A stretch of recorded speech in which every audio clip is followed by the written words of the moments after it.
What's going on, everybody? Welcome into Talkin Grizz. This is our draft. We're going to do a mock draft coverage of the 2021-22. Wow, it sounds weird to say that. Draft coverage. So I'm Kelcey. This is Omari.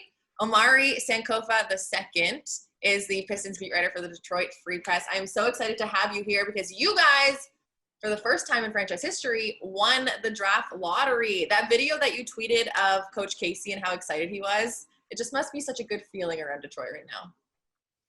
Yeah, no, that video was perfect. Like I was happy to get that because even at the Pistons Performance Center on Tuesday night, I mean, they had a little party in the back, a different party, and you could just hear the screams. It was just like it literally sounded like somebody won like a lottery for like $700 million.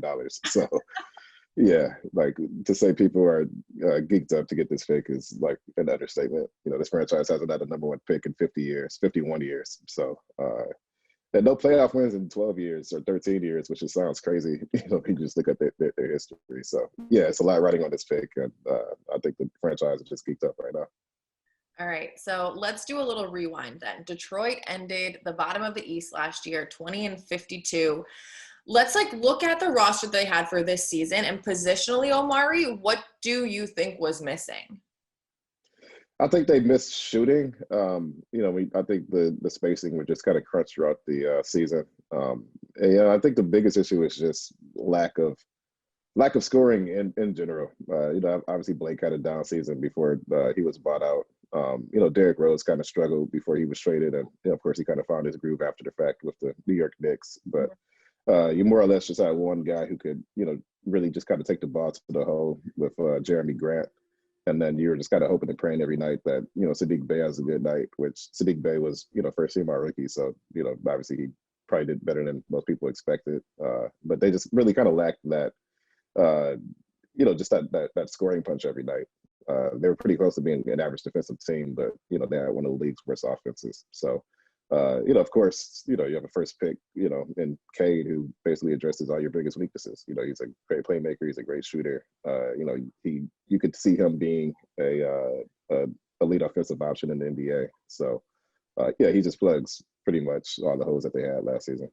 Well, that was going to be my next question. Okay. So, this strong foundation with a bunch of young players, Jeremy, Isaiah, Killian, all these guys the guys that you just named as well. I know that you just said Cade, and that's kind of like everyone is just assuming that Cade is going to the Oklahoma State, Cade Cunningham, in case anyone is a little behind, is going to be that number one pick. Why do you think he fits? Why is this so everyone just knows Cade's going number one? I think he's the most complete player in the draft. I think in a lot of drafts, a guy like Evan Mobley or Jalen Green, I think they both probably would have went number one last year, just because Jalen Green, you see how athletic he is, averaged 18 points in the G League. Mm-hmm. You feel pretty good about him being a really good scorer in the NBA. And then Evan Mobley, you don't get a big like him in every draft, like a 7-foot guy. That's your favorite. Can't protect the rim. I do like Evan Mobley a lot. A guy can protect the rim, and you think he can probably shoot down the road. He can defend 1 through 4 or 1 through 5. Really, really good. But yeah, Cade's a complete player. He sees the floor like a point guard. He can make every pass in the book. He was an elite shooter. Last season he shot like 40%. He was shooting over double teams. He was pulling up just everything you would want. In a modern 3-point shooter. He's big, he's 6'8", good wingspan, he can defend multiple positions. It's just hard to see him not being at least an above average NBA starter, and more than likely he's going to be better than that. So, he's a complete player. He doesn't really have any holes in his game. It's really tough to kind of knock, what he can't do because he can basically do everything. All right, Omari, this may be the easiest one that we're going to have this entire series for our mock draft. I'm putting you on the clock. It seems like it may be a good answer, but I don't know. Maybe you're going to switch things up. Detroit Pistons, you get to be the GM for the next 10 seconds. Who are we drafting number one? I think you have to pick Cade. I think there's going to be, some consideration for guys like Mobley and Jalen Green, and they're going to, assume work them out and, do their homework and diligence and everything. At the end of the day, Cade's the number one guy in the draft. He's been a number one guy in the draft, pretty much since he, declared to go to college. And the Pistons just haven't had a guy like him in a long time. Troy Weaver actually compared him to Grant Hill. He's probably the most talented draft pick since Grant Hill. Yeah, it's just, I think you would have to make an argument for them to not pick Cade Cunningham. I think that's really straightforward. And when you need a guy like that, you just take him.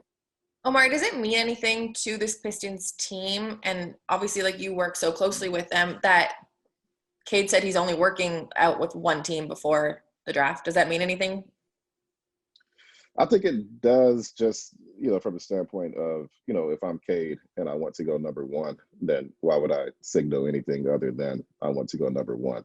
I don't need to work out for the Houston Rockets, because if the Pistons were to, for whatever reason, pivot and go with Evan Mobley or Jalen Green, like, if you're Houston, you're taking Cade. Like, there's no, it doesn't matter if you work them out or not. So at the very least, I think it is a good signal that, Cade wants to play for the Pistons. It's not good to see this on Twitter, because people, of course, you have trolls on Twitter who are like, well, Cade's not going to want to play for Detroit. He's going to want to go elsewhere. Like people in Memphis, people say the same thing in Memphis. So, yeah. But, yeah, there's a video that came out the night of the lottery, of Cade watching it, and, his family, they were like happy. They're like, yeah, Detroit. And, and then for Wells to tweet that, if you had any fears that Cade is going to play games and be like, oh, well, I don't want to go there. I want to go to a bigger market, not that, the top 2-3 teams really aren't that big of markets, so it probably doesn't really matter. But it's good. You don't want to see anything different. It's good that Cade's like, okay, this is number one, I'm going to Detroit. There's no drama there at all. So I think that's good to see.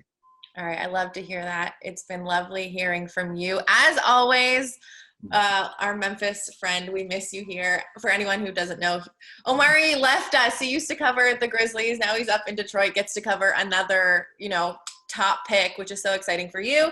Thank you for indulging in our mock draft, and I guess we'll find out at the end of July if you're right. And we'll see. 5 weeks for me to for the Pistons to sweat this out. So no, thanks for having me on. Got to get back to Memphis soon. I left right before the pandemic hit, so in the back of my mind, I'm just like, I never even got to see folks before I left, but definitely going to make that happen. Yeah, we'll grab a drink and some barbecue when you're back, when you're covering Cade, and we still got John Morant and the 17th overall pick. All right, I'm out. Grizzlies fans, you can always get more on grindcitymedia.com.